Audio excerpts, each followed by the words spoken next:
enterado muy enterado de lo de la problemática de la destrucción de la familia. Ha sido docente del Instituto de Formación Profesional Fiscalía General del Estado de Chihuahua y de la Universidad Cultural Campus Ciudad Juárez. Pues mucho gusto en que esté con nosotros. Nos da muchísimo gusto que nos acompañe y sea nuestro conferencista en este día. La plática, como se los comenté, la conferencia va a ser sobre la destrucción de la familia en México. Adelante, licenciado Infante. Gusto en que esté aquí. Muchas gracias, un placer. De antemano quisiera agradecer a Gaby Silva, a Angelina Moreno, a Viva México y Poder Ciudadano Mandante por la oportunidad que me están brindando por el foro, ¿va? Antes que nada, me gustaría mencionar cuáles son mis motivaciones, ¿no? Del por qué empecé con estos temas tan sensibles, esta problemática de la desunión familiar, que creo que también es importante como exponente, explicar quién es uno, ¿no? En realidad, para que sepamos de antemano quién es qué persona tenemos enfrente. Aparte, bueno, de la experiencia laboral que tengo, que llevo 16 años en materia de seguridad pública en diferentes instituciones, a nivel local, a nivel federal. ¿Por qué empecé a introducirme a estos temas, ¿no? Tan complicados? Por ejemplo, la ideología de género, el marxismo, todo este tipo de problemática que está afectando a nuestra sociedad hoy en día. Eh, Hace 5 años, cuando nació mi hija, yo no tenía noción alguna de qué eran estos temas. Se podría decir que casualmente llegué a ellos. A través de estar viendo videos de YouTube, empecé a llegar a temas complicados, por ejemplo, de por qué un hombre que se autopercibe mujer puede entrar a los baños de las mujeres. Entonces eran situaciones, eran problemáticas que a mí me empezó a llamar mucho la atención. Yo como recién padre de familia, de una nena, pues decía, bueno, ¿cómo está esa situación, no?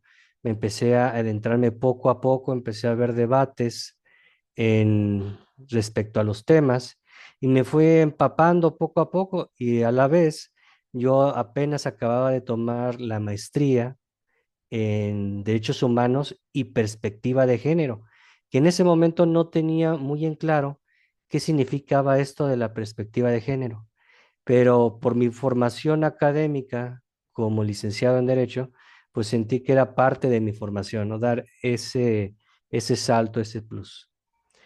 Entonces, dentro de lo que fue la maestría como tal, me empecé a dar cuenta que muchos docentes ya con maestría estaban muy alienados con lo que era el tema del género, al punto de que no cuestionaban esa autopercepción de las personas, sino que daban explicaciones muy sencillas, muy simples, banales, y que así lo teníamos que aceptar.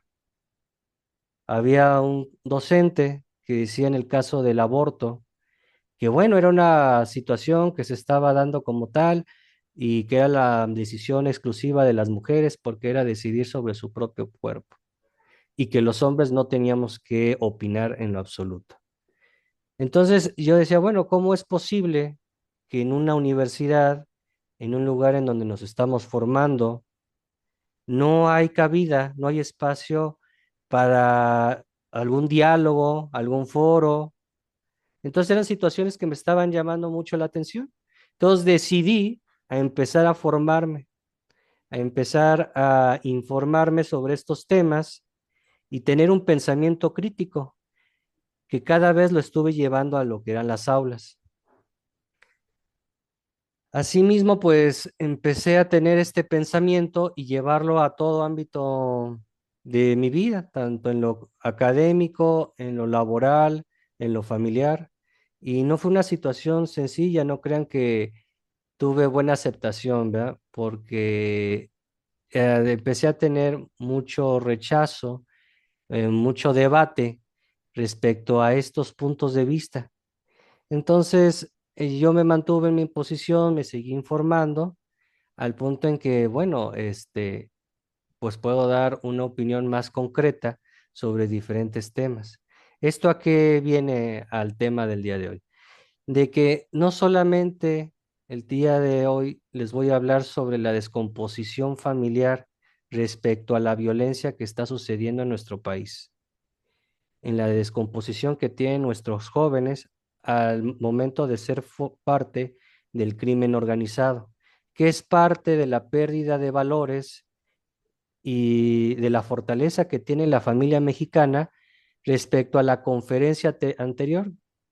Esto es respuesta a la problemática que surgió de la conferencia anterior. Hubo muchas expectativas, quizás algunas ideas se quedaron pendientes, entonces me pidieron que retomara lo que es el tema. Pero nosotros vamos a ir un poco más allá de los temas del común que es el crimen organizado, ¿verdad? La desunión familiar, como ya lo sabemos, problemas de alcoholismo, la violencia intrafamiliar, que es un factor muy importante, sino que los problemas y los retos que está teniendo el siglo XXI con lo que se le llama el socialismo del siglo XXI. Esa carga ideológica que están entrando a nuestros jóvenes a través de los medios de comunicación, que hay que profundizar un poquito más en ellos porque quizás no esté muy en claro cuáles son esos temas en general.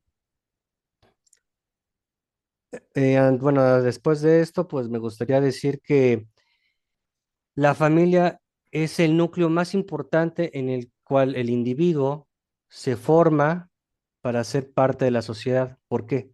Porque la familia occidental tiene ciertos valores ya integrados en base a los valores judio-cristianos. ¿Esto qué quiere decir? Que a través del cristianismo, a través de los siglos, las familias han adoptado su pensamiento en Cristo. Por ejemplo, el amor al prójimo, no robar, no matar, no violar, no desear a la mujer del prójimo. Son esenciales, son los 10 mandamientos, son valores cristianos universales.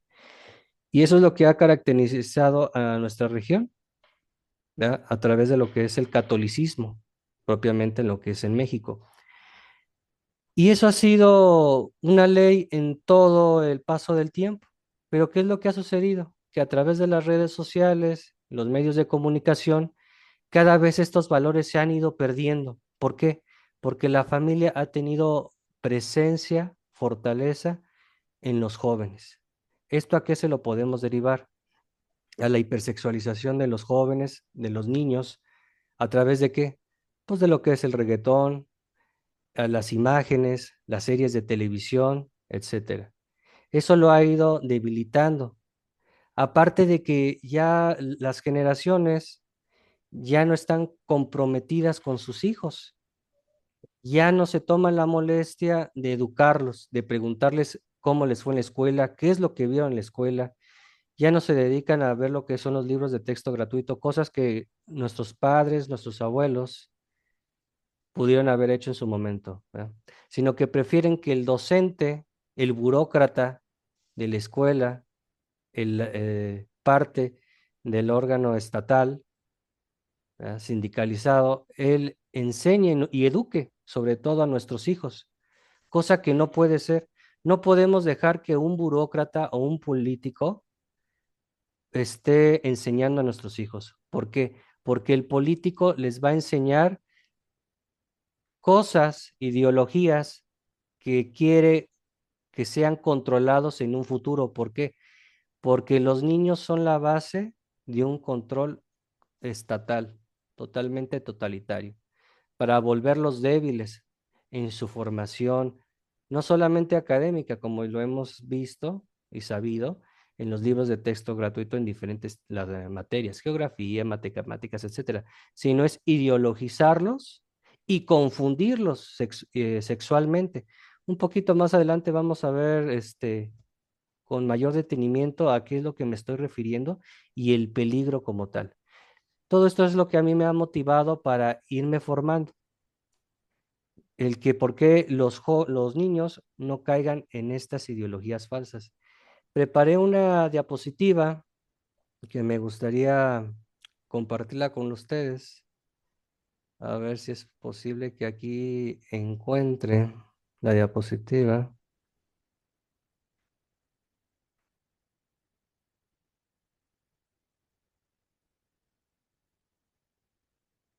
¿La están viendo? No, No. dice que teclees 2 veces. Está como pensando. Ujú. A ver si Ya, carga. sí, ya cargó. ¿Sí la Apenas, ven? sí, sí, ya lo empezamos a ver. Bueno, dice, la destrucción de la familia en México, una mirada sociopolítica de la decadencia de los valores occidentales. En esta exposición no me gustaría profundizar respecto a la teología, no en el cristianismo. No me especializo respecto a ese enfoque sobre esos temas, ¿verdad?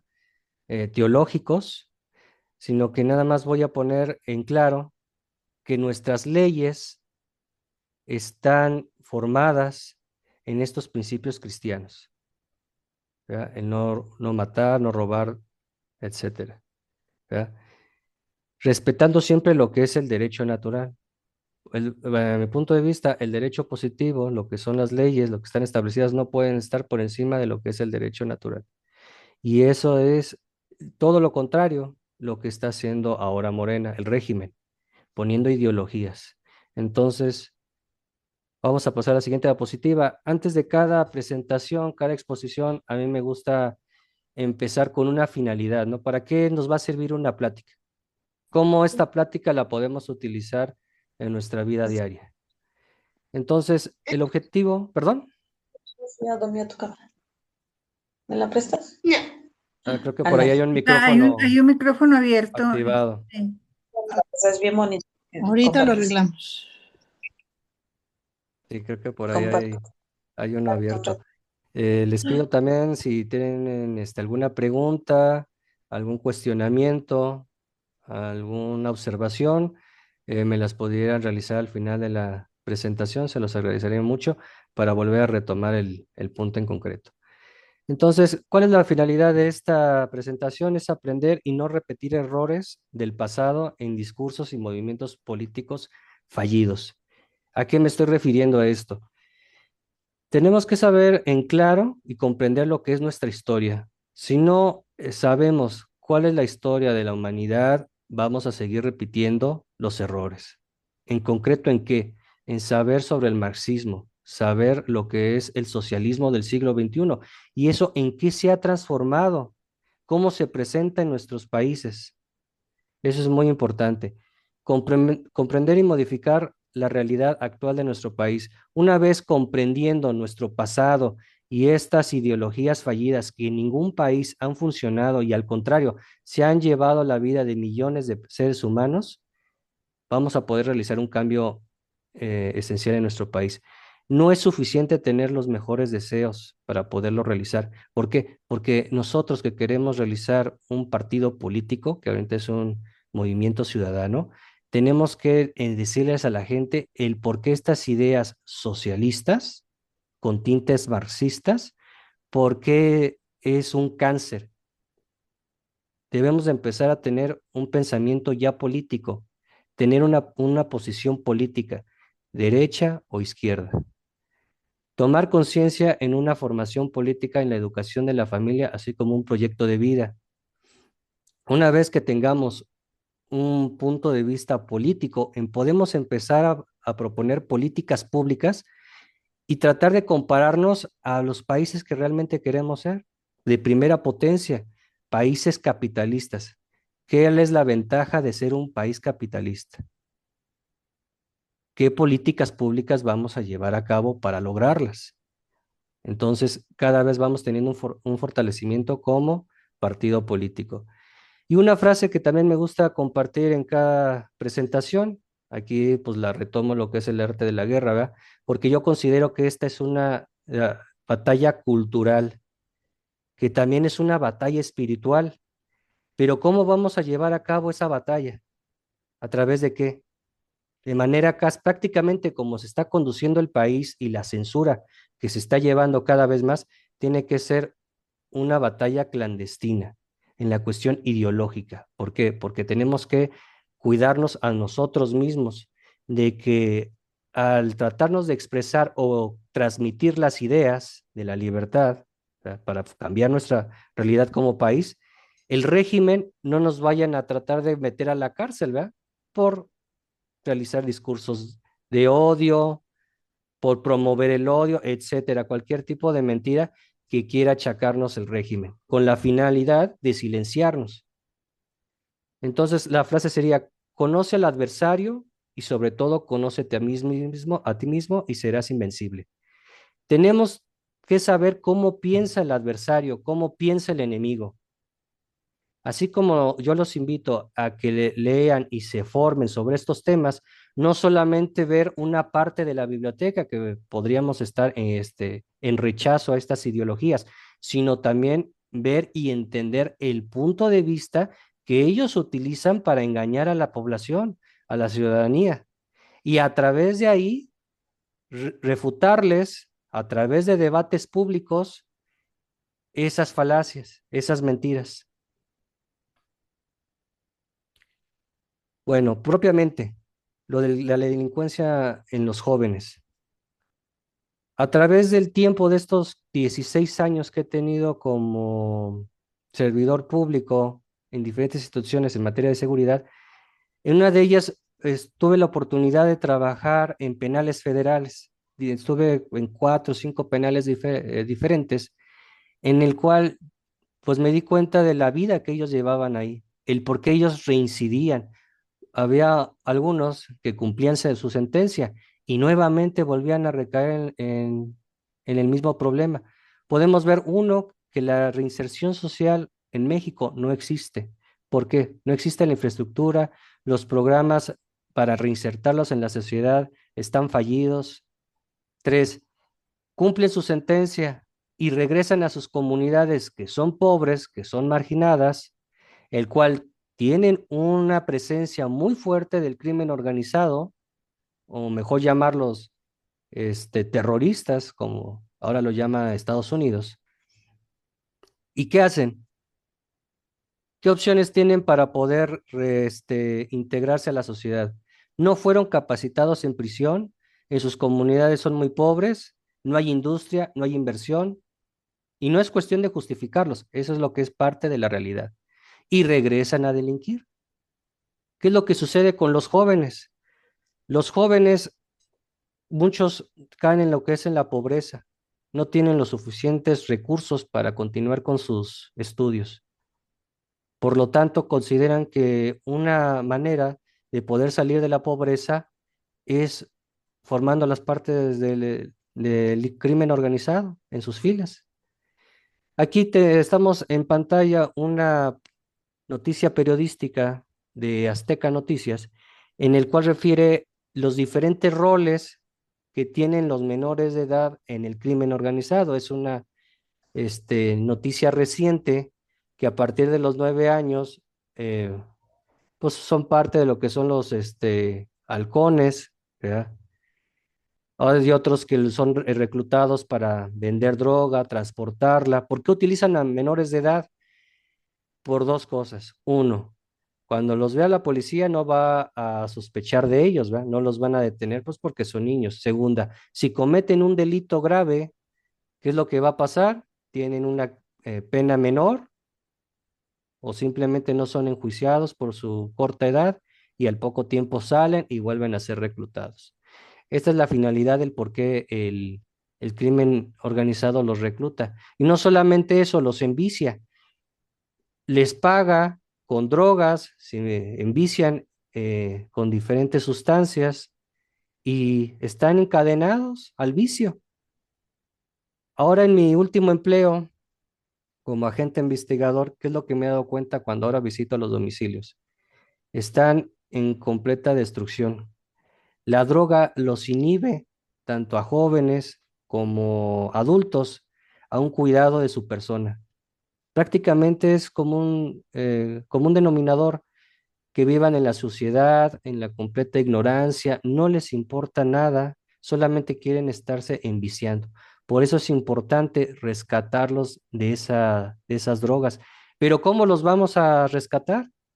Aplicando políticas públicas para que se aplique la ley en materia de seguridad y combate efectivo al crimen organizado. El Estado sabe quiénes son, conoce las estructuras y la organización criminal, sabe dónde viven, ¿por qué no actúan? ¿Por qué? Porque no quieren realmente combatir el crimen, por diferentes tipos de intereses que pueda haber, ¿verdad? ¿Cómo es posible que teniendo en todos los estados presencia del ejército mexicano, ni un solo estado pueda ser controlado por el gobierno? Porque realmente no hay una voluntad política por intereses que pueda haber atrás. Como dice Jair Bukele, el presidente de El Salvador, ¿verdad? Quien no pueda, el Estado que no pueda combatir al crimen organizado es porque no lo quiere hacer, ¿verdad? ¿Cómo es posible que ni un solo estado del país pueda ser gobernado? Más bien es gobernado por el crimen organizado. Entonces, ¿qué es lo que, en este aspecto voy a entrar a lo que es el concepto de la derecha? Unas posiciones muy claro que es de derecha es el cumplimiento de la ley, perseguir lo que es a los delincuentes, no victimizarlo como hace la izquierda, de que son víctimas de la sociedad que han sido marginados y son orillados a realizar esos crímenes. Entonces, no hay que victimizarlos de ningún modo a los delincuentes, es la aplicación de la ley. El que delinque, el que mata, el que asesina, el que secuestra, tiene que estar en prisión. Penas más fuertes, porque si no es lo que es la ventada llamada puerta giratoria, entran en un momento, son detenidos, entran y aunque traigan armas, traigan drogas, lo que ustedes quieran, aún así vuelven a salir por beneficios y sobre todo, como el sistema es corrupto, el sistema penitenciario, siguen delinquiendo allá adentro. O sea, nada de lo que les he estado mencionando ahorita puede ser nuevo. En el México actual todo es posible. No hay cumplimiento de la ley.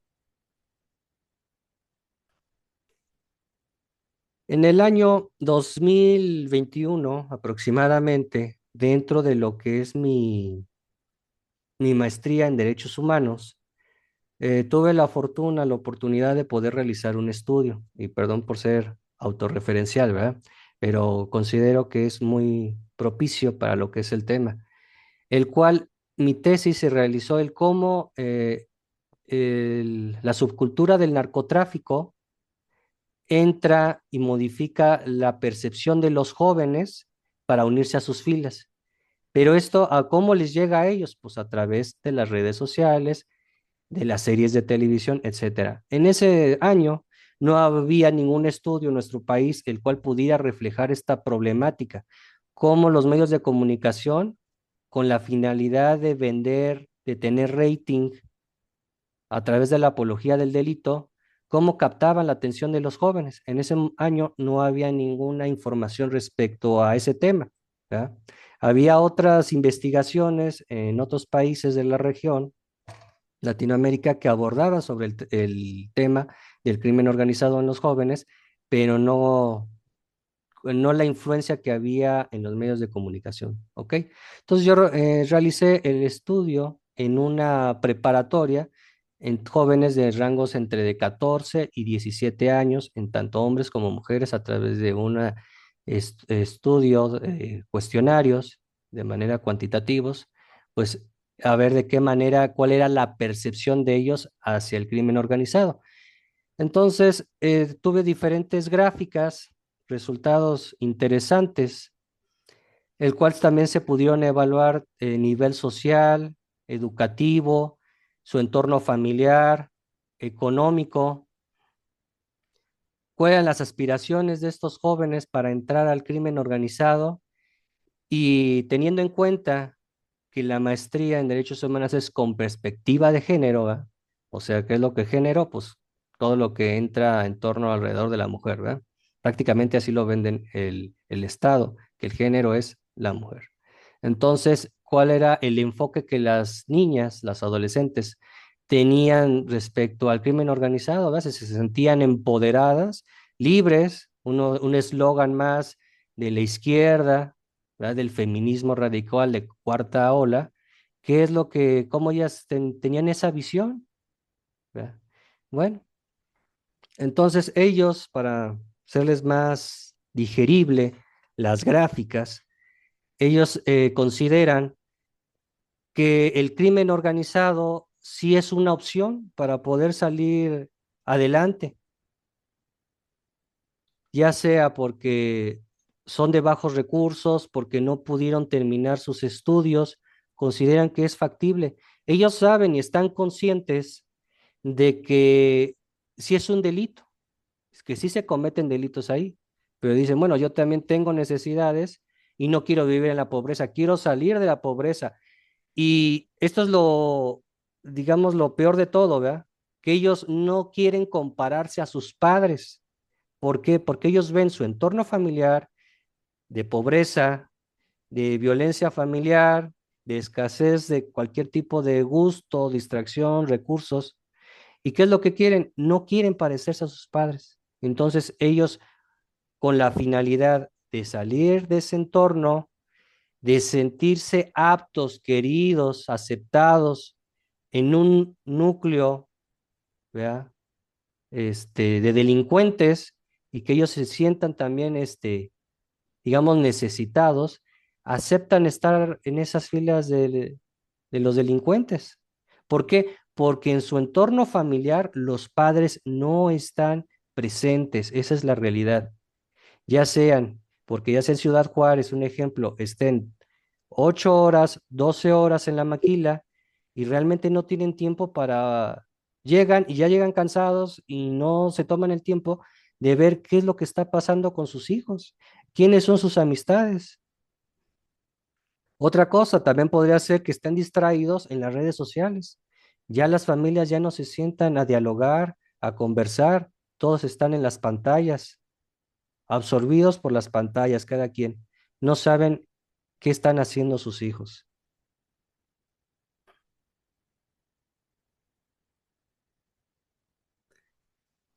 Entonces regresamos al punto en que para ellos sí es viable el narcotráfico, el crimen organizado, sí lo consideran como es una superación personal. ¿Cómo esta información les llegó a ellos?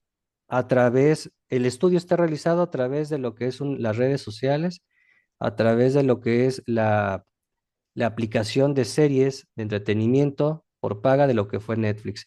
En ese momento, en ese año, cuando yo realicé lo que es la investigación, había entre películas, series de televisión, telenovelas, etcétera, 48, este, 48 presentaciones de ese tipo de información, Rosario Tijeras, etcétera, etcétera, ¿verdad?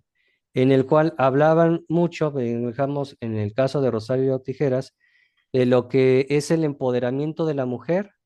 Este estudio también refleja eso, en que las adolescentes, ¿qué es lo que quieren? No estar sometidas a sus casas, a su marido, etcétera. Ellas buscan el crimen organizado para buscar empoderarse. Y por lo regular todos quieren ser el jefe. Nadie quiere ser el halcón, nadie quiere ser la mula para estar ahí transportando la droga, no. Ellos aspiran a ser los mandos.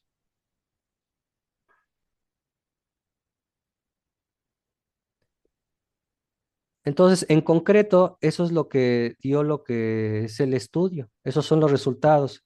¿Lo consideran viable? Sí. ¿Ya?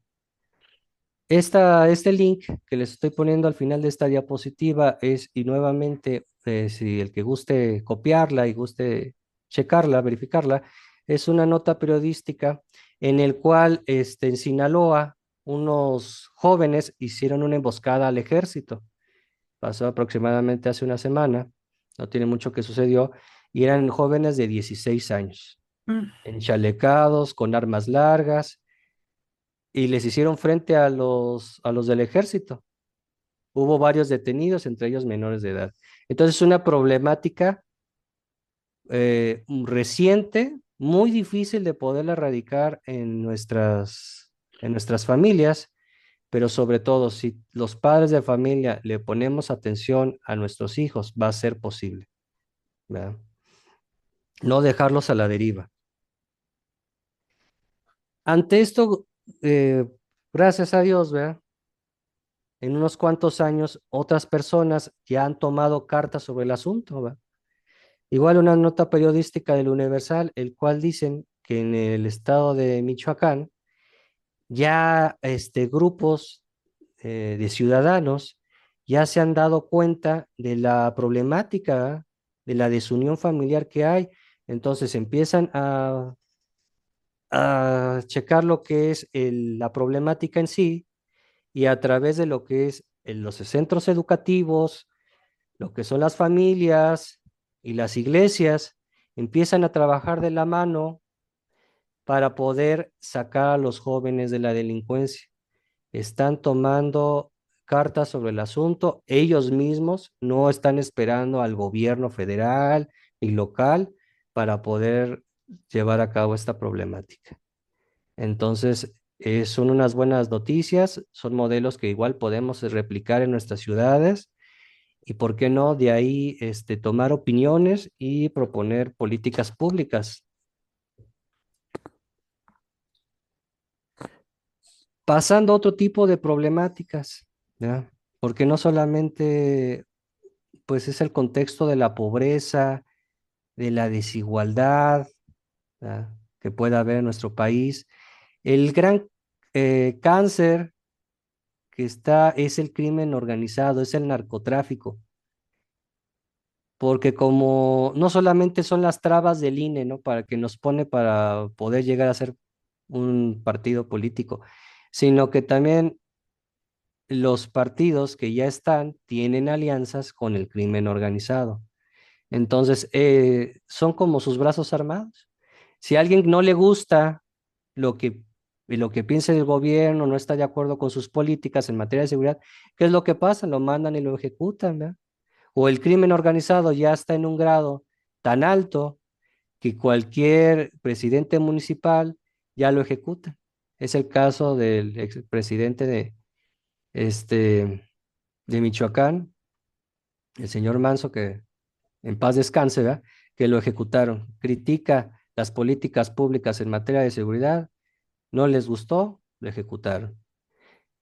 Y hablando por otro aspecto de lo que es la problemática ideológica de los partidos, no existe, como dice Eduardo Verástegui, no existe una verdadera oposición al régimen, sino que es una opoficción, y bien dicho por él. ¿Por qué? Porque lo que es PAN, PRI, PRD, el Verde, todos son lo mismo, ya son partidos corrompidos. No tiene caso estar votando por lo mismo. Solamente cambian las siglas, cambian los colores, pero las políticas son lo mismo. ¿Qué es lo que pasó en las elecciones anteriores? Que decía Xóchitl, ¿sabe qué? Yo, si el gobierno federal les da planes sociales, pues yo se los duplico. Y así estaban compitiendo uno al otro, ¿verdad? Ideológicamente, ¿cómo se presentó ella? En la Cámara de Diputados ella dijo, yo soy marxista, con punto de vista leninista. ¿Qué es lo que te quiere decir? Tronquista, dijo, algo así. Trotskista, trotskista, Algo así. sí. Perdón. Es de la misma rama del marxismo. Tanto Trotsky era el asesino a sueldo de Lenin y quien disputaba el poder con Stalin. O sea, desde ahí estamos viendo que realmente qué es lo que está haciendo el PAN. Prácticamente se prostituyó sus principios de derecha. Eso no tiene nada que ver con la izquierda.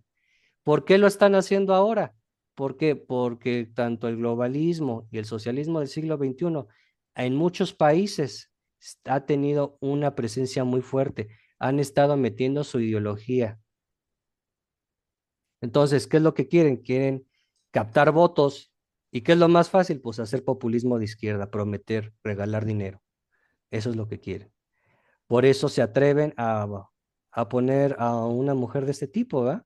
Con una ideología totalmente podrida, como les comentaba, que en ningún país ha funcionado.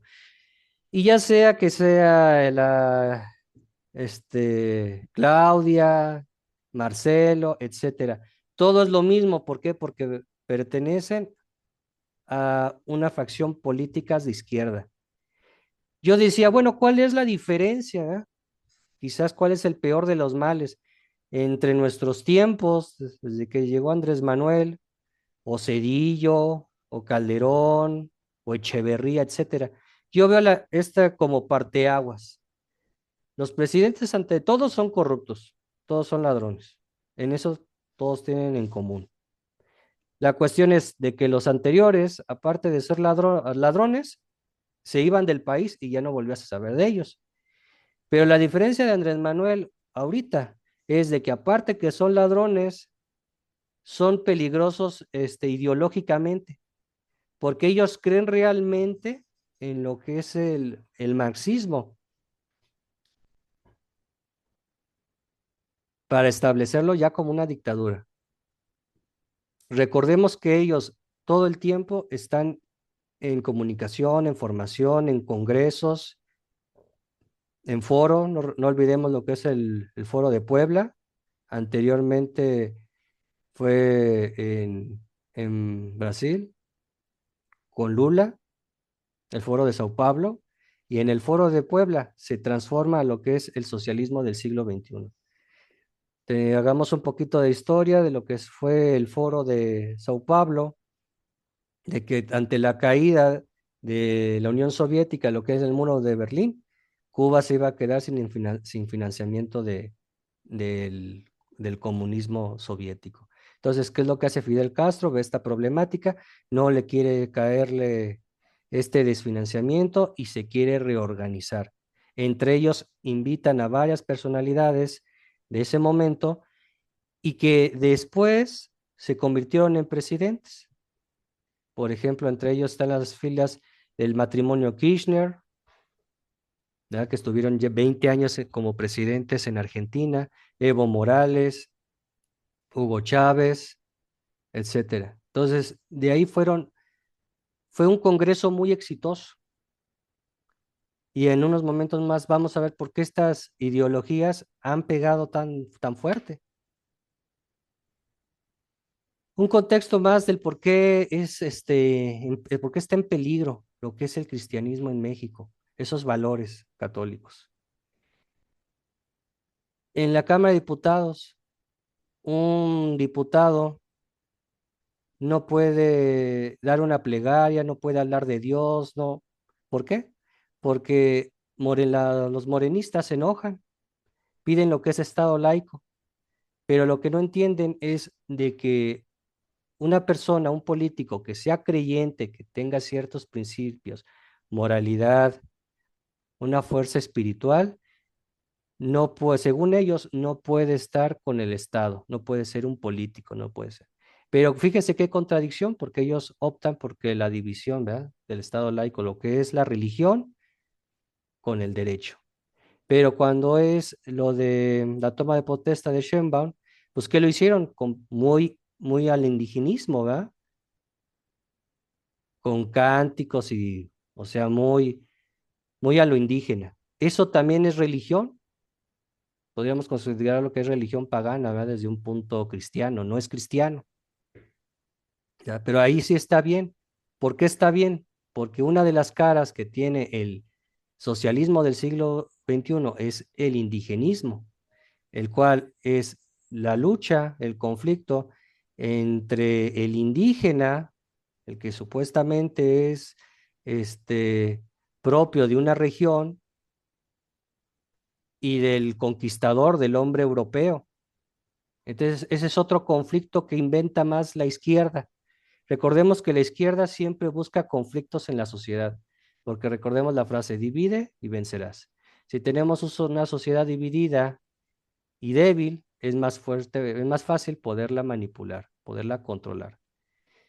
Este diputado creo que es de Movimiento Ciudadano, no que del Partido Naranja, ¿verdad? Del Fosfo Fosfo. No quiere decir que ellos sean una opción política, ¿no? Porque ellos son progresistas, otra rama de lo que es la izquierda. O sea, no es opción, no nos está llevando a mejorar el país, no.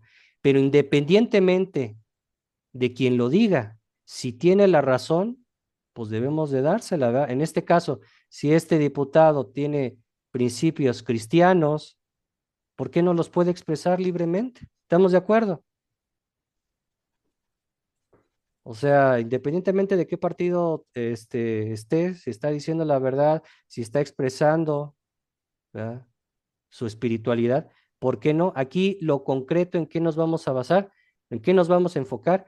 En el ataque al catolicismo de parte de Morena. ¿Por qué? Porque las familias están unidas por un vínculo de espiritualidad. Ahí entra mucho lo que es el cristianismo. En México, el catolicismo, ¿verdad? Entonces, ¿qué es lo que quiere? Destruir lo que es la religión en las familias. ¿Para qué? Para adoctrinar a los niños. Si las familias están destruidas y son débiles, ¿qué es lo que hace el Estado? El Estado acapara a los jóvenes, los adoctrina en los centros educativos y los hace sus votantes eternos, sus votantes esclavos. Esa es la finalidad de atacar a la religión. Y esa es un principio muy básico del marxismo histórico. Siempre lo ha hecho así. Recordemos propiamente de Carlos Marx, que decía que la religión es el opio de los pueblos. Él siempre estuvo en contra del cristianismo. ¿Por qué? Porque el Estado quiere suplantar a la religión. Sería la religión al Estado.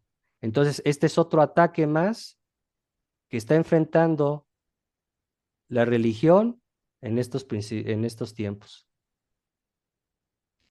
Entonces, el político, ¿qué es lo que trata de hacer? Es manipularnos, controlarnos, ¿verdad? Nos vende eslogans, nos prometen un cambio, pero no nos dicen qué es ese cambio, qué consiste ese cambio. El cambio es nada más pasar el estado de una cosa a otra. Bueno, pero ¿qué consiste ese cambio? ¿Qué vamos a lograr con eso? Tanto podemos mejorar como podemos empeorar. Entonces, no nos debemos de llevar a cabo por eslogans baratos. El político siempre va a ponernos la mejor cara. Y ya muy común desde el siglo XX que el lado del occidente siempre utilizan el cristianismo, a Cristo y símbolos religiosos para que la gente vote por ellos. ¿Qué pasó con Morena? No le puso el nombre respecto a la Virgen de Guadalupe. En una carta de Fidel Castro dirigida a Chávez, decía, pues tú siempre habla de Cristo y, o sea, nada más lo utilizan para manipularlo. Entonces no nos debemos de llevar ahí que porque uno nos diga, ¿sabe qué? Nosotros, yo soy muy religioso, amo a Cristo, pero nada más lo utilizan de un modo de manipulación. ¿Qué es lo que estábamos viendo en Venezuela actualmente con con el presidente de Venezuela, Nicolás Maduro? Que ante la presión que ve de Estados Unidos de una intervención militar muy cercana, ya está diciendo que Venezuela le pertenece a Cristo. O sea, una muestra más de cómo la izquierda utiliza las creencias, la religión de los ciudadanos para su conveniencia, para tenerlos de carne de cañón. O sea, aunque los tenga muertos de hambre, aunque los tenga sometidos, que no puedan expresarse, que haya políticos presos, aún así utiliza la religión, es su única arma que ya le queda. A este punto, lo que yo comento es de que no caigamos en el fanatismo. Debemos de tener un pensamiento más crítico, más centrado y ver de quién está viniendo esos discursos. Como les comento, el político da ciertas opiniones para poder manipular a los ciudadanos con mayor facilidad. Y aquí yo quiero poner un ejemplo muy sencillo, que es lo que es la ideología de género, ¿verdad? Es otra cuestión del wokismo, del progresismo, ¿verdad? Muchas leyes se han modificado en nuestro país para dar a pie esta ideología, ¿no? Entonces, este es un ejemplo, ¿no? Lo que expresa la imagen. Si tenemos la evidencia observable, ¿qué características tiene un hombre? ¿Qué características tiene una mujer?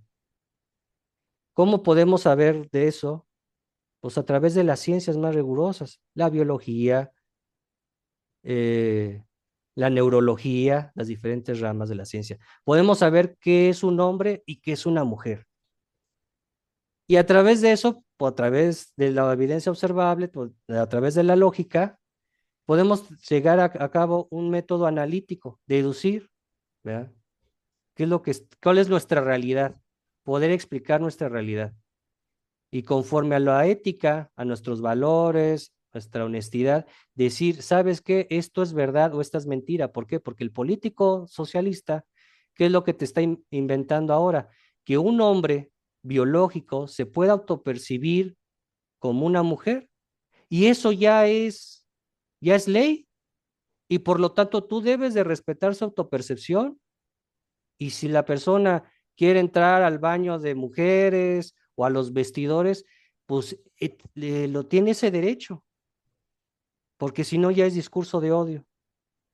Óyeme, pero ¿qué las ciencias no dicen que un hombre es así y una mujer es de otro modo? No, no, eso no importa. Lo que importa es la autopercepción. Entonces, esta falsedad, estas mentiras, estos fetiches, quieren que el Estado se lo reconozcamos a estas personas. Una cosa es que cada persona se autoperciba como quiera, está en todo su derecho, ¿verdad? Pero no que el Estado me obligue a ser parte de su mentira, a reconocerle su fetiche. Y si no estás de acuerdo, te pueden meter a la cárcel, te pueden multar con quién sabe cuántos salarios mínimos. Pero eso, ¿por qué lo va a ejercer el Estado? ¿Por qué se está metiendo, en mi opinión? ¿Quién es el Estado? La policía del pensamiento, diría George Orwell. Aquí es el punto para que se den cuenta cómo el gobierno cada vez se toma más atribuciones que no le corresponden con la cuestión de los derechos humanos. Ya todo le llaman derecho humano, ¿verdad? Pero esto es desde que entró la izquierda al poder. ¿A qué voy con esto? Que con esta ideologías, porque esta ideología no tiene ningún sustento científico, a través de la dialéctica, a través de un discurso político manipulado y enfocado con la finalidad de obtener leyes y políticas públicas para bajarlas a la sociedad, quiera manipular a las personas. Entonces, ¿cómo vamos a atacar, cómo vamos a rechazar esta postura estas falsas posturas del gobierno? Es a través de los debates, a través del discurso. Tenemos que hacer uso de la dialéctica y enfrentarlos. ¿Por qué? Porque nosotros podemos hablar de estos temas en este grupo que puede haber 20, 50 personas y en muchos puntos vamos a estar de acuerdo, pero si nosotros no lo externamos en otros entornos sociales, en nuestros trabajos, en nuestro vínculo familiar, en amistades, no vamos a llegar a ningún lado. Tenemos que atrevernos, tenemos que dar ese paso. Y ese paso es el debate público. Buscar esos espacios en la radio, en la televisión, en donde sea, en los parques, hacer conferencias y empezar a hablarlo. Y de esa manera va a haber personas que les vamos a llegar a esos sectores de la población, que van a ver padres de familia, que van a ver esas problemáticas con sus hijos que los están adoctrinando desde la más tierna infancia, desde segundo grado de preescolar, que ya los empiezan a ideologizar con doctrina marxista. Y ellos no tienen ningún empacho, perdón por el teléfono, ellos no tienen ningún empacho en su bibliografía decir que sí lo toman esos puntos del manifiesto comunista, de ideologías feministas de cuarta ola. Si nosotros estamos informados, vamos a poder liberarnos, vamos a poder liberar nuestro país de todas estas cuestiones del cáncer.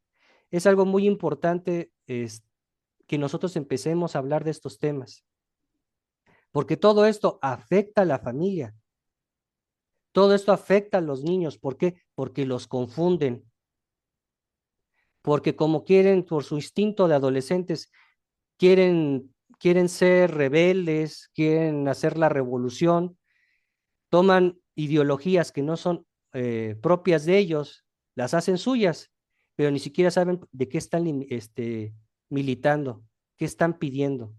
Entonces es tiempo de llevar a cabo el debate. Debemos de empezar a hablar qué es el socialismo, qué es el liberalismo, cuáles son las posturas de un conservador, de un patriota. Dicen que México es uno de los países más politizados. Yo sinceramente no lo veo así. Si fuera cierto, no hubiéramos votado por estos sujetos desde hace muchos años. No, no es una cuestión de Morena, no, es algo que ya lleva histórico este país. Nada más nos dejamos llevar por los eslogans, pero realmente que tengamos una cultura política. Para mí, sinceramente, yo no lo veo. En México no existe realmente lo que es el arte de la política. Nada más es prometer y ahorita es estar dándole la maquinita de la impresora de dinero para comprar votos, el clientelismo. Pero ¿dónde está realmente la discusión? Aquí los partidos políticos no respetan lo que son sus principios. Uno puede estar en el PRI, te saltas al Partido del Trabajo, te regresas al PAN, etcétera. O sea, se prostituyen al mejor postor. La cosa, la idea del político es seguir viviendo como parásito de los recursos del contribuyente, un parásito. Y llevan así toda su vida y hasta es más, avientan hasta sus hijos para que sigan ese camino, ¿verdad? Dinastías enteras de políticos. Entonces, gracias a las redes sociales, tanto pueden ser como buenas como pueden ser malas. Un factor bueno es, podemos empezar a ver a otros países que han roto con lo que es el socialismo. Por ejemplo, en Brasil, cuando estuvo Jair Bolsonaro, Jair Bukele, Javier Milei, Giorgia Meloni en Italia, la princesa que tiene boxes en España, con Santiago Abascal, empieza a haber un verdadero cambio político, son ideologías, toda ideología es política, ¿verdad? Son ideologías que le han estado dando la batalla cultural a la izquierda, que históricamente lo han estado haciendo la izquierda y han tenido buenos resultados. Entonces, hablar qué es el socialismo, qué es el capitalismo, que es el progresismo, que tiene sus diferentes máscaras, ¿verdad? Que a través del socialismo se tuvo que reinventar el discurso marxista de la lucha de clases entre el proletariado y el dueño de los medios de producción, que ya no servían para eso y tuvo que tener nuevas caras, nuevos frentes de combate en la sociedad, por ejemplo, el ecologismo, la bandera del lobby LGBT, el feminismo de cuarta ola, el indigenismo, etcétera. Y la otra contracara podría ser que ha tenido buenos resultados políticos, es el libertarianismo, no los libertarios de Estados Unidos, ¿no? Que podría ser el otro partido de lo que son los demócratas, ¿verdad? Joe Biden, etcétera, sino un poco más al liberalismo de lo que lleva Javier Milei, ¿ya? Tener símbolos poderosos, tener eslogans fuertes. Como les comento, debemos de empezar a captar la atención de los jóvenes. Viene un cambio generacional importante. Como yo lo comenté en la sesión anterior que estuvo en el grupo de aquí en Chihuahua, de Viva México, debemos de captar la atención de los jóvenes. ¿A través de qué? De la música, del cine, del teatro, tener debates públicos. ¿Y por qué no? ¿Por qué no ir a centros educativos, a hacer foros, ¿verdad? Y que empiecen a ver esos debates, como lo que hizo el estadounidense que lamentablemente lo mataron, ¿verdad? Charlie Kirk, creo que así se llamaba. y tener eso, o sea, captar la atención de los jóvenes. Otro detalle más que lo que pone en jaque a lo que es la familia es el feminismo de cuarta ola, ¿verdad? Lo que es el aborto, que les han vendido eslogans, les han vendido el trapito verde, que no es propiamente de México, es algo inyectado del globalismo, porque no es lógico que en diferentes partes del mundo una situación, una problemática en concreto se presente con los mismos eslogans, con los mismos símbolos. Entonces, hay mucho dinero detrás de ellos, inyectados. La fundación de la Planned Parenthood Federation, el dinero de George Soros, todos ellos les están inyectando todo dinero, los megamagnates. Entonces, de todos lados estamos viendo que México está siendo infectado ideológicamente, porque si a la mujer se les está invitando como un medio de empoderamiento a que maten a sus propios hijos dentro del vientre materno, pues, ¿qué familia puede ser esa? No puede existir la familia.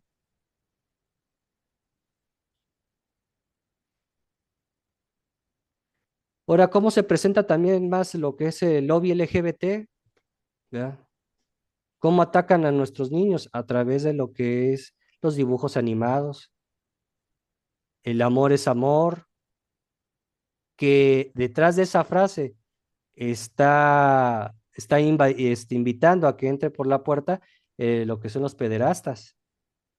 O sea, son temas muy sensibles que ahorita no me gustaría abordarlos por completo porque considero que es un tema muy en específico, que se necesitaría abordarlo exclusivo, ¿verdad? Pero nada más presento como entrada ciertas problemáticas que hay.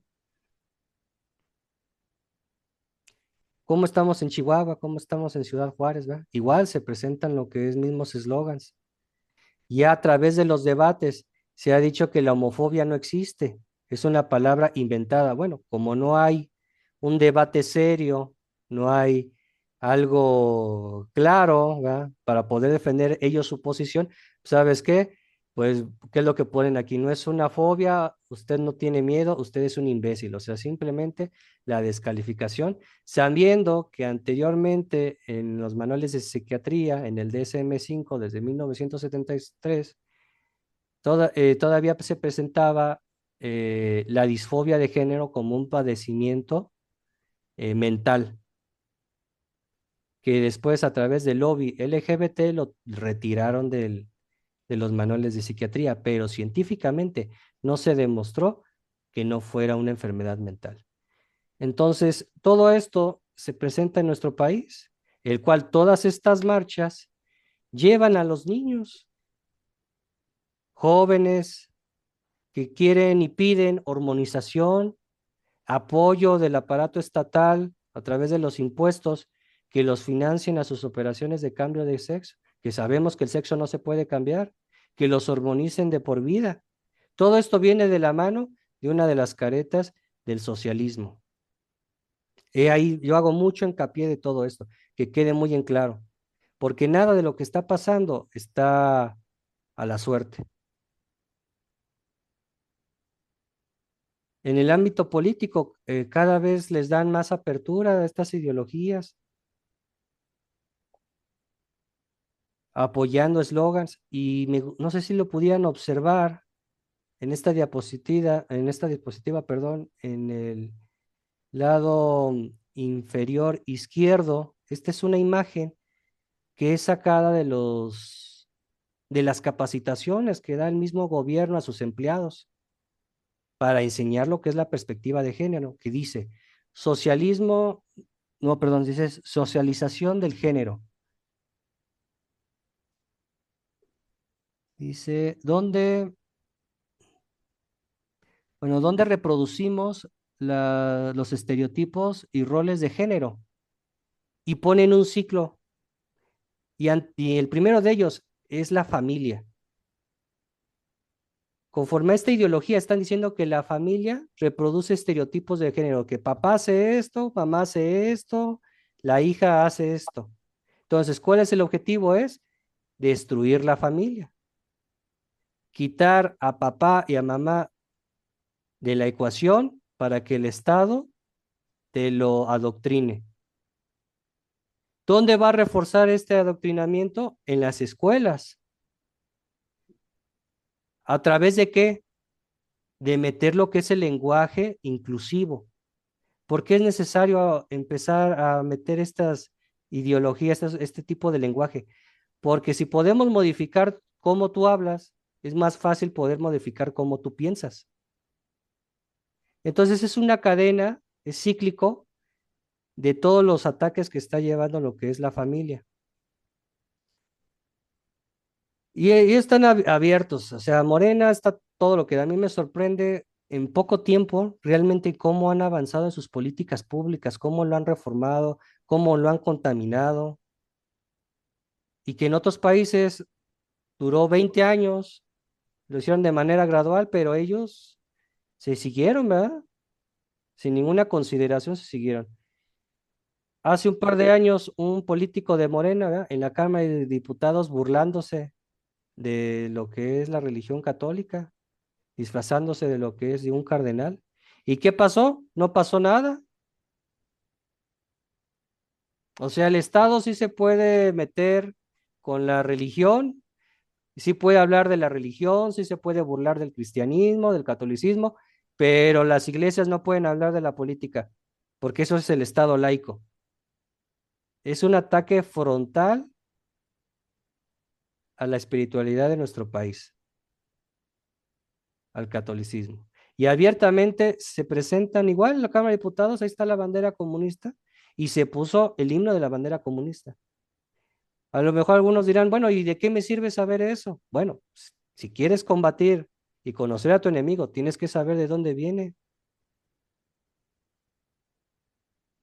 ¿Por qué? Porque vamos a ganar esta discusión, la batalla cultural, al exponer que son personas inmorales, que no tienen ningún sustento en derechos humanos, como una ideología asesina en diferentes etapas de la guerra, ¿verdad? En China, en los gulags que hubo, en los campos de concentración en Moscú, en Norcorea, todo eso. La misma ideología asesina ha matado a 100 millones de seres humanos. Esto según lo que establece el libro, el libro más completo que habla del comunismo, de las muertes, que es el libro negro del comunismo. Y así podemos estar viendo en diferentes tipos de ámbitos, ¿verdad? Todo lo que peligra a nuestras familias, en los niños, la hipersexualización.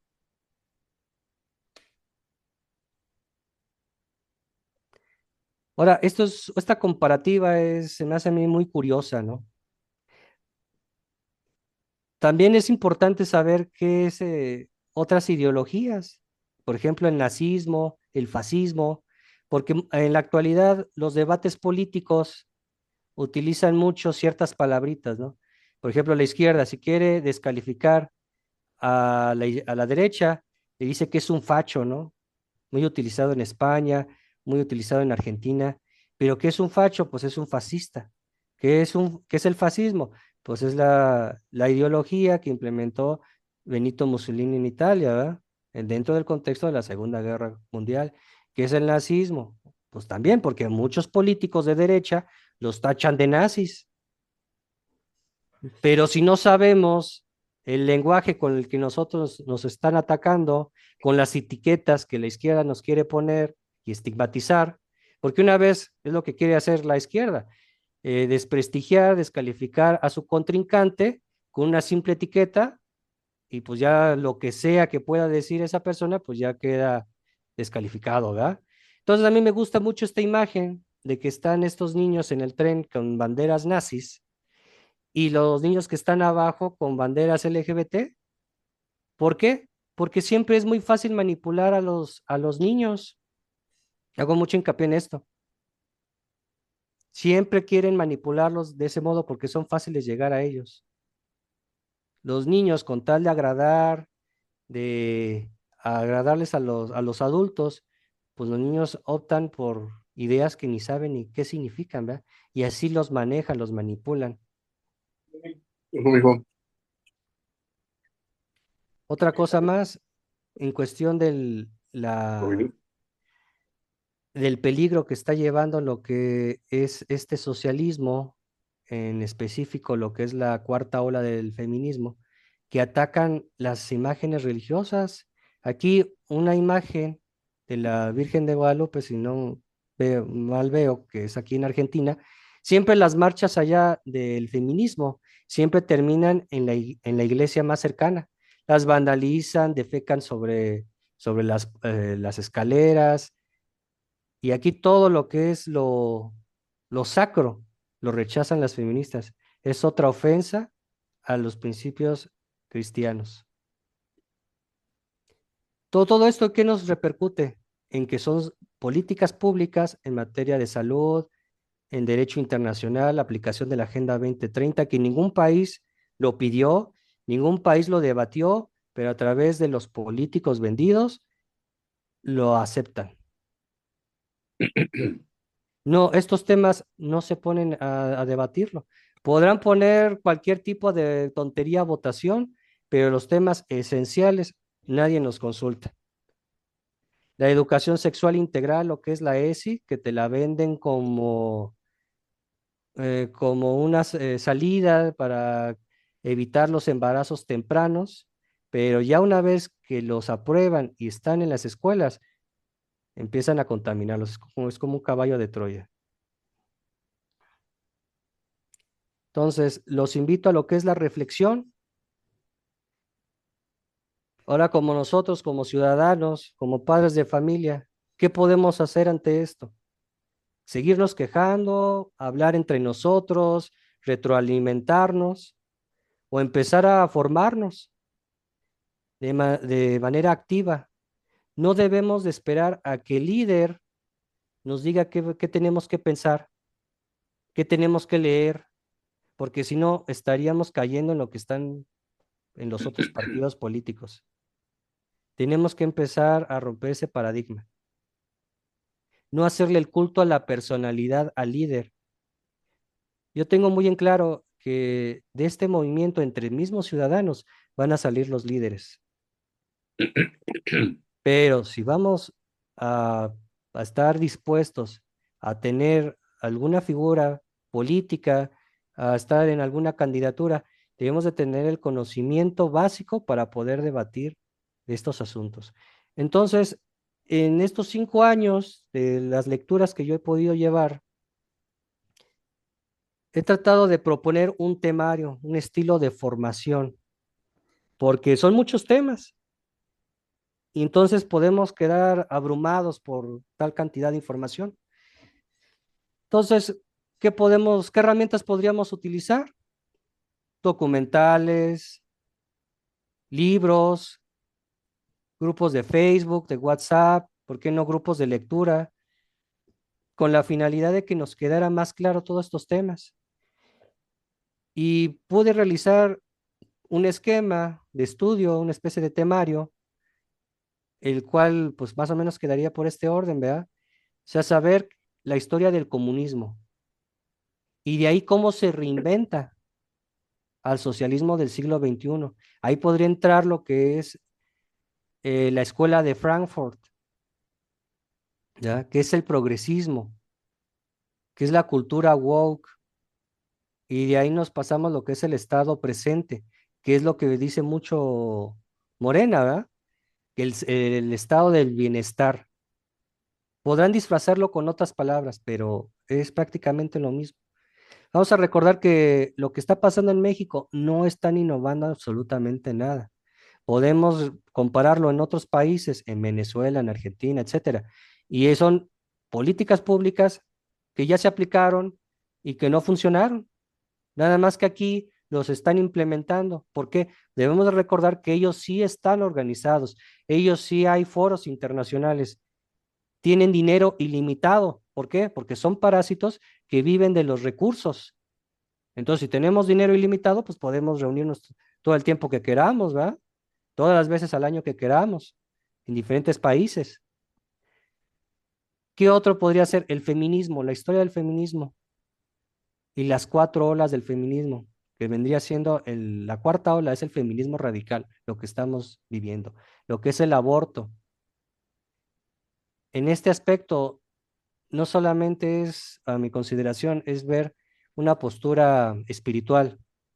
Sabemos que está mal, pero debemos de dar mayores resultados, de que mayores aportaciones del lado científico, biológico, para contrarrestarlos, porque si no, pues podríamos ser tachados de que pues somos fanáticos, ¿verdad? No, no, no, eres un fanático religioso, pero conforme a la ciencia, es muy difícil que te lo puedan debatir las abortistas. La ideología de género, y todo esto es un cóctel cargado que es la agenda globalista, la Agenda 2030. Todo esto está inyectado en la Agenda 2030. Yo creo que la mayoría se han de saber en qué consiste eso, pero es algo, es una propuesta que yo pongo ahí sobre la mesa, ¿no? Para la formación de cada uno de ellos y, ¿por qué no? Poder realizar pláticas por este mismo medio y abordar a mayor detalle cada tema, porque si los queremos abordar de manera general, pues es muy simple, pero tenemos que conocerlo cada uno y explicarlo tanto del punto de vista de los que están a favor y como los que están en contra, para tener los dos argumentos. La última reflexión sería informarse para formarse. Debemos de estar preparados para afrontar los retos políticos del siglo XXI. Entonces, no sé si alguien tenga alguna duda, comentario. Hola, ¿qué tal? Buenas noches. Sí, hay bastantes cuestiones ahí que hicieron. Adelante, Si muchas quiere, gracias, Isela. no sé si quiera alguien primero preguntar así en vivo.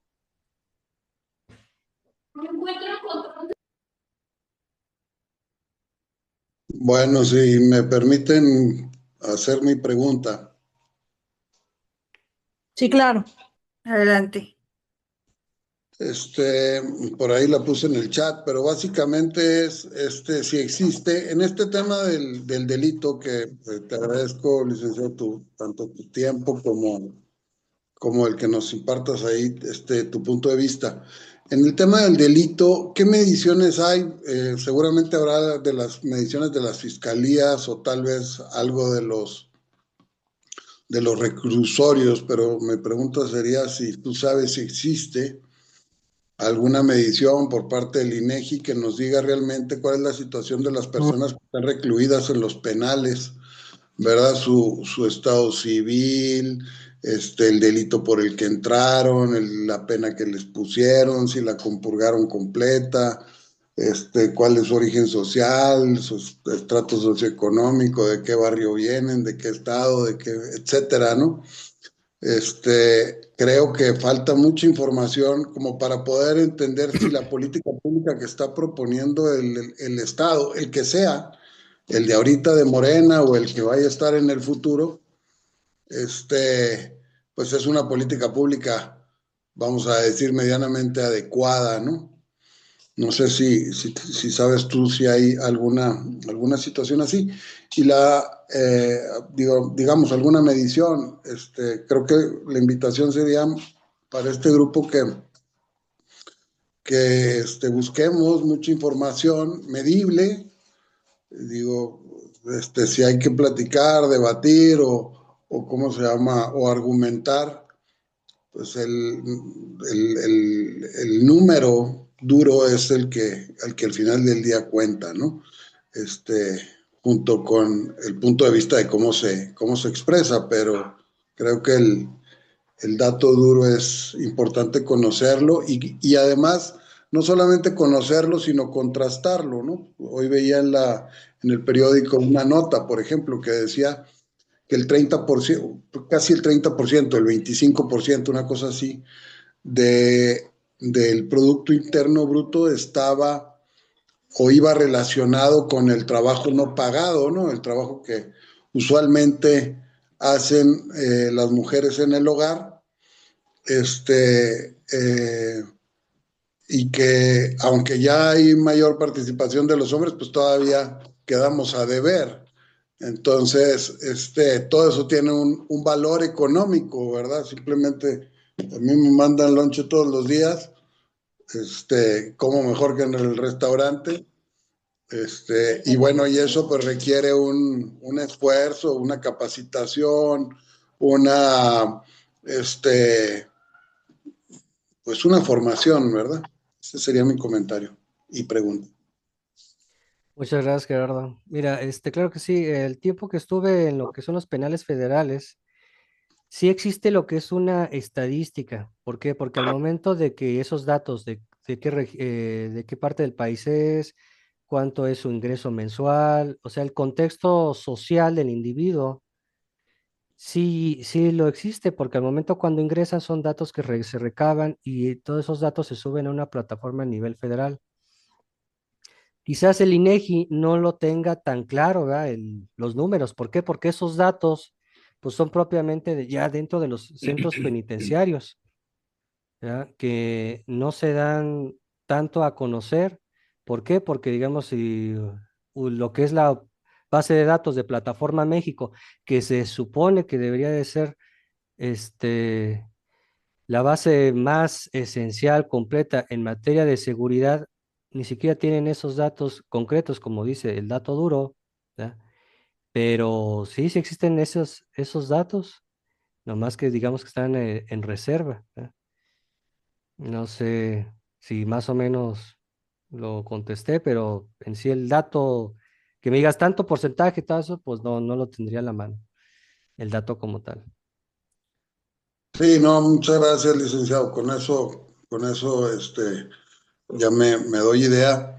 Y bueno, pues igual, dejo ahí para futuros foros, importancia que tendría, cuando menos para mí, de que pudiéramos elevar de alguna manera esta inquietud al gobierno, porque al final del día las políticas públicas que se generan por parte de los gobiernos, pues van en base a las mediciones que tenga el INEGI. Si esa medición no la tiene el INEGI, difícilmente se va a convertir en una política pública y va a quedar nada más en una administración digamos, de una secretaría, ¿no?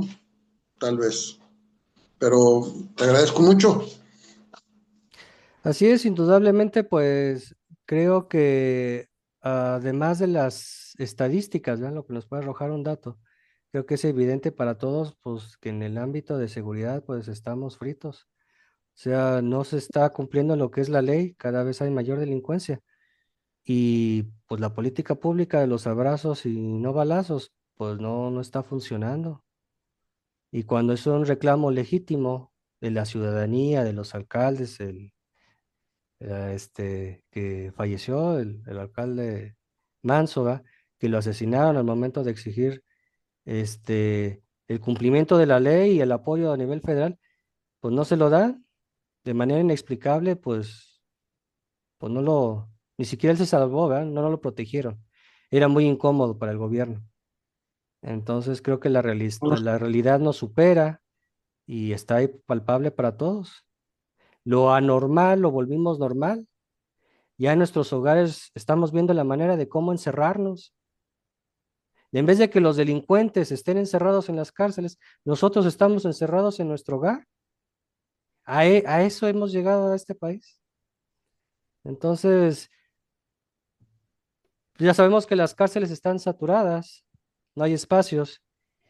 Y si necesitábamos cárceles, cuando entró la administración de Morena, cerraron prácticamente todos los centros penitenciarios federales porque no había recursos. Por ejemplo, en Islas Marías era por la cuestión de su lejanía, eran los más peligrosos, pues estaban ahí. Lo cerraron y ya lo volvieron casi un centro turístico en Andrés Manuel. Y todos esos delincuentes, ¿dónde quedaron? ¿Se les dieron algún beneficio para que pudieran salir sus condenas en su casa? Entonces, no hay dinero que alcance si el dinero lo está regalando el gobierno para planes sociales. Ya no saben de dónde sacar dinero. En materia de seguridad, pues qué sé cuánto dinero podrían estar destinando, ¿verdad?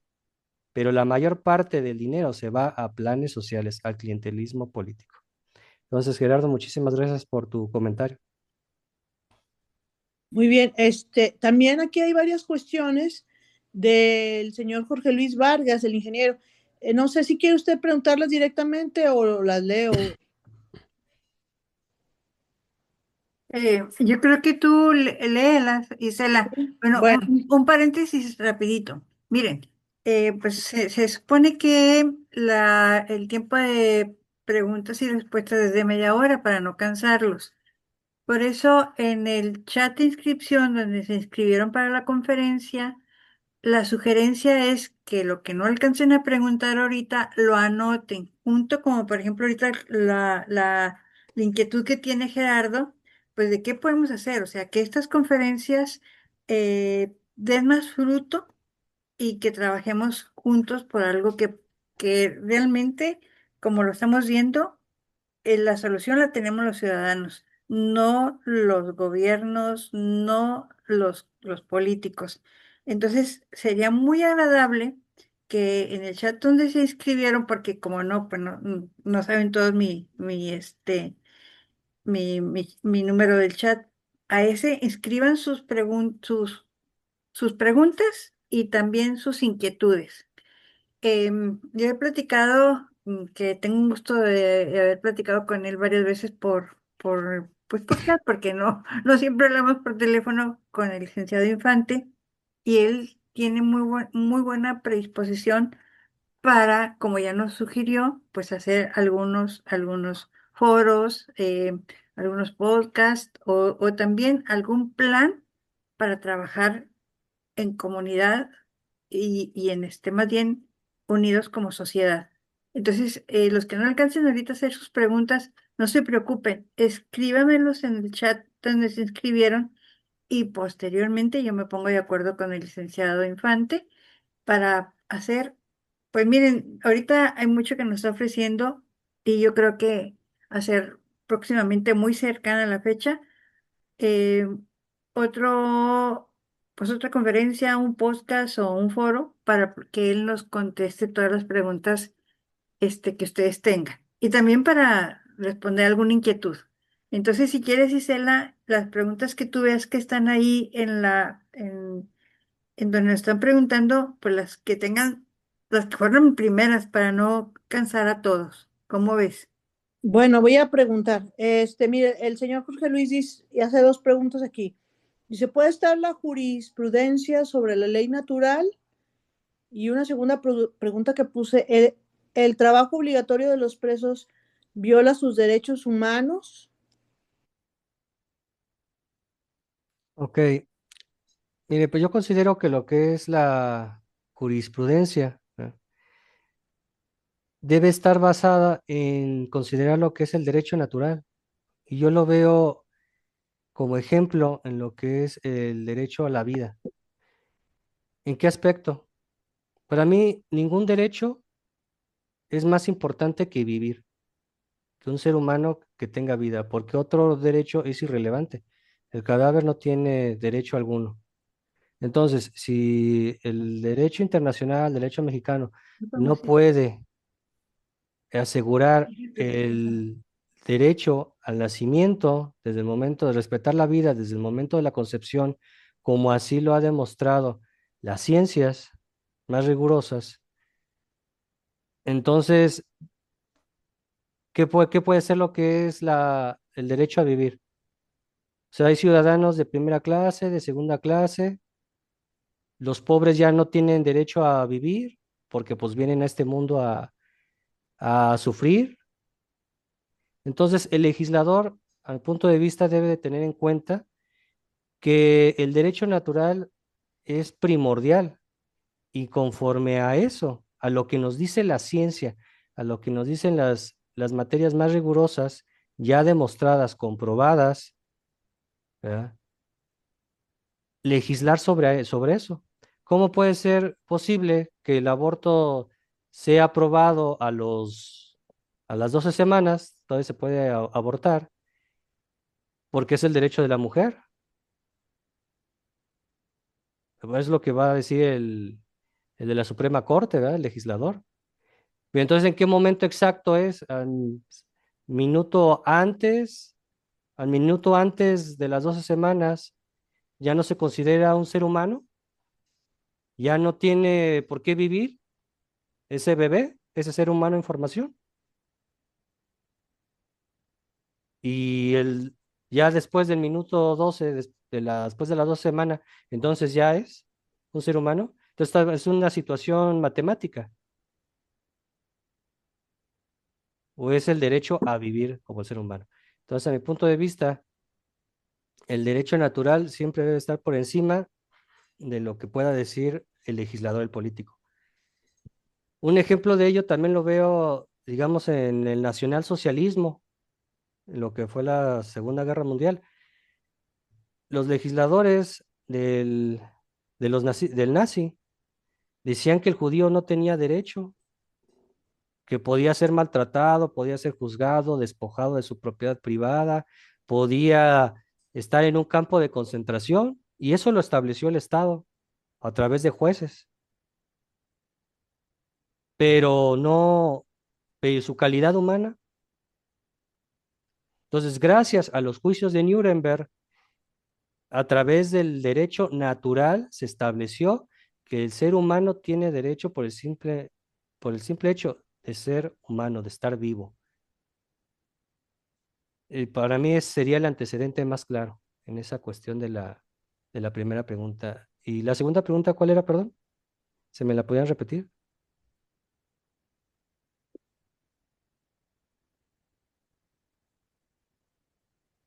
Gisela, Perdón.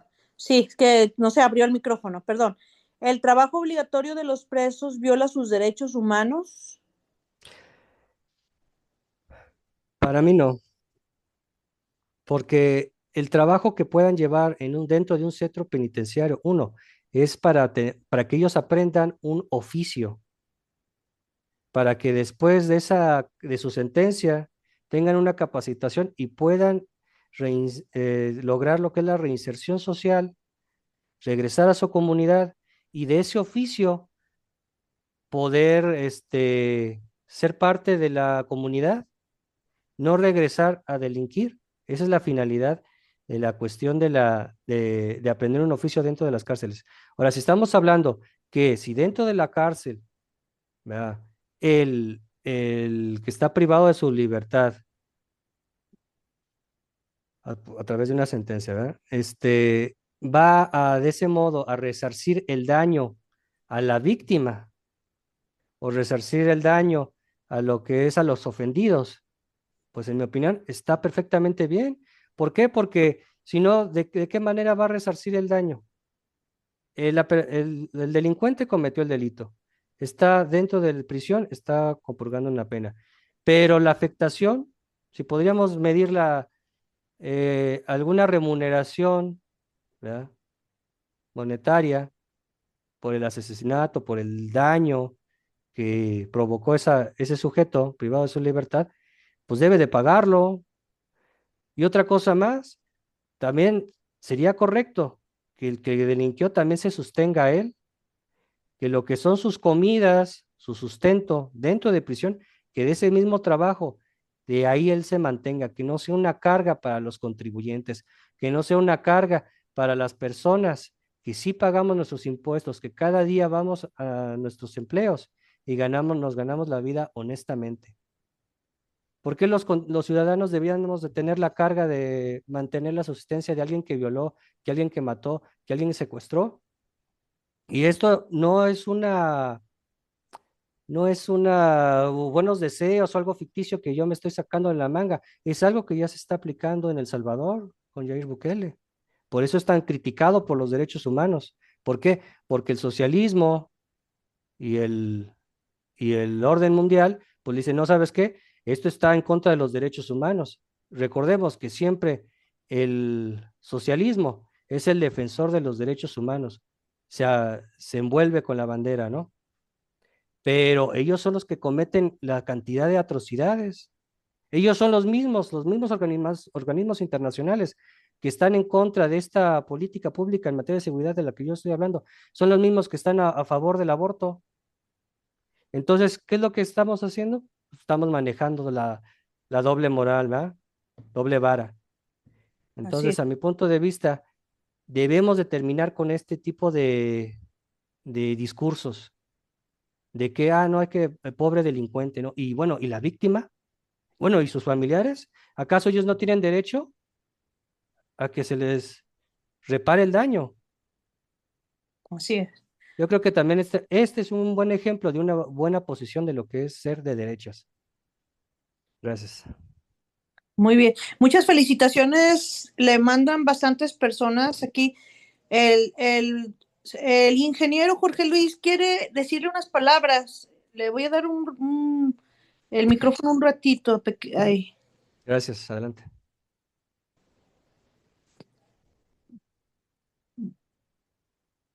me dijo, pero ya no está. Señor, Jorge Luis, ingeniero, me pidió el micrófono, me dijo que quería hablar, pero bueno, no sé qué pasó. Dice, eh, pues no sé si alguien más tengo una, déjeme ver, porque hay más comentarios que dudas, ¿verdad? Ahorita.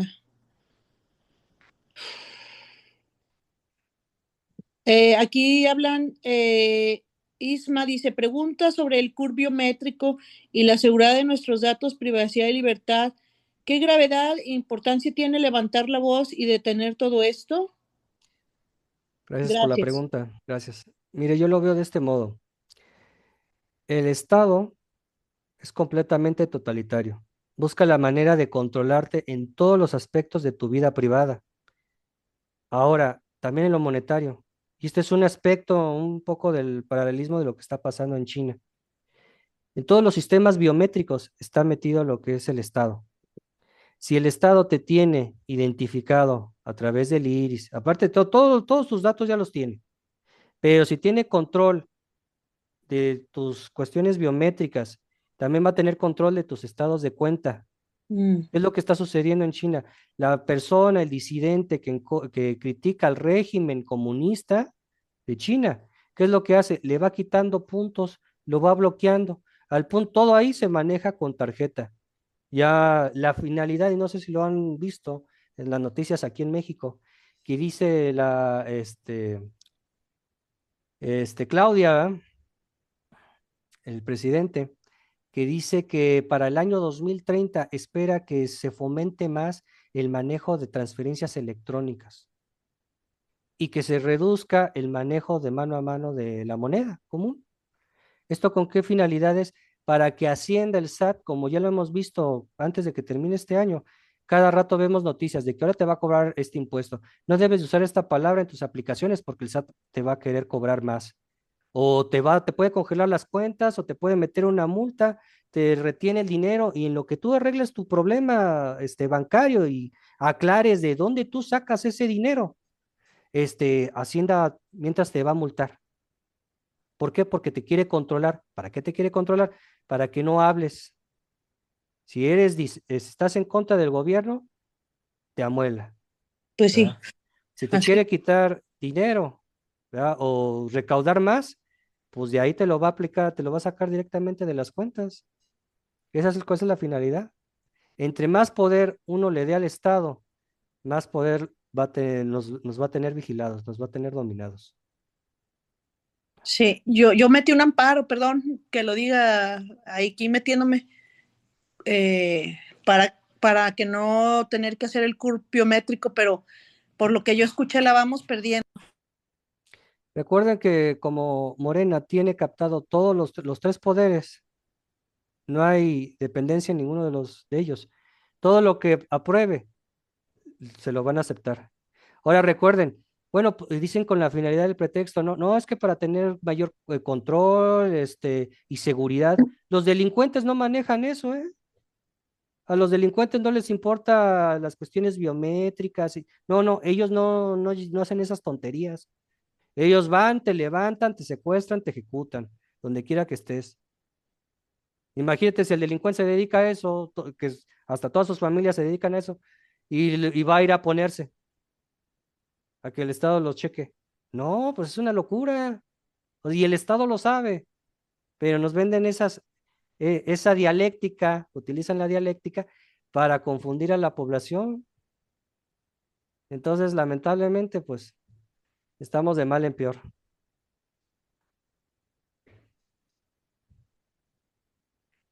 Y eso que nosotros metimos el amparo, perdón, antes de que saliera lo de los jueces, pero pues está difícil. Bueno, no sé si alguien más.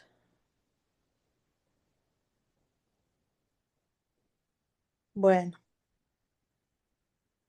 Bueno, miren, los que no alcanzaron y quieren hacer este nuevo, eh, pues vamos a hacer ese chat o ese foro. Entonces, inscriban, denos sus ponencias en el chat donde escriban y denos sus ponencias en el chat donde se inscribieron para programar con el licenciado Infante una segunda conferencia o un podcast o un foro. También quiero recordarles que el día 9 de diciembre están invitados a otra muy buena conferencia.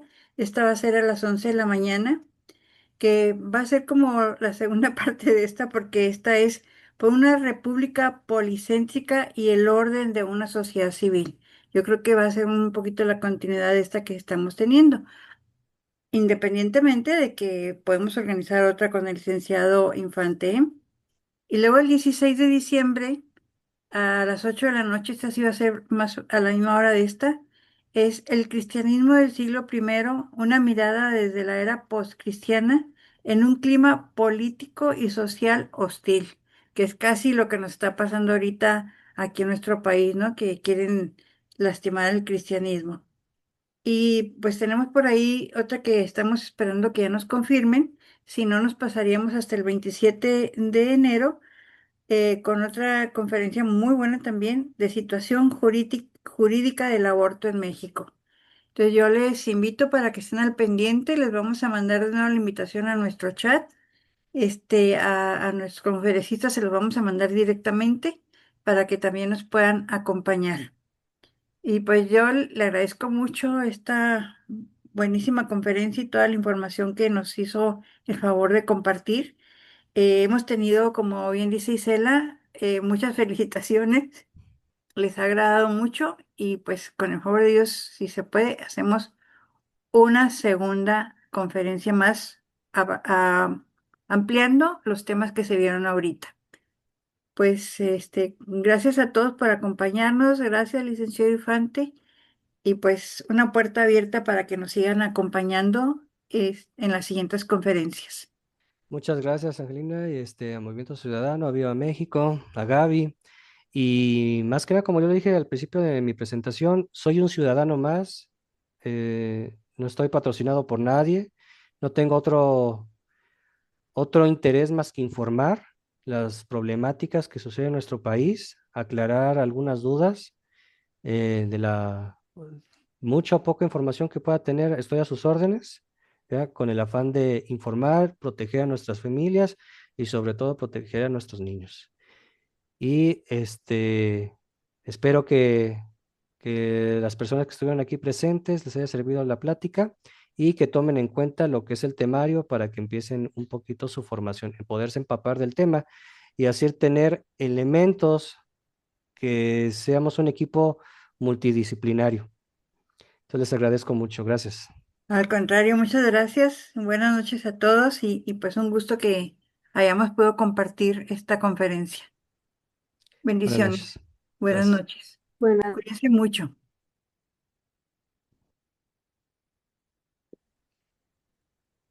Ok. Muchas gracias, hasta luego. Hasta luego, Gisela. Muchísimas gracias. Cerramos aquí Sí, el foro. Bueno, bye. bye. Gracias.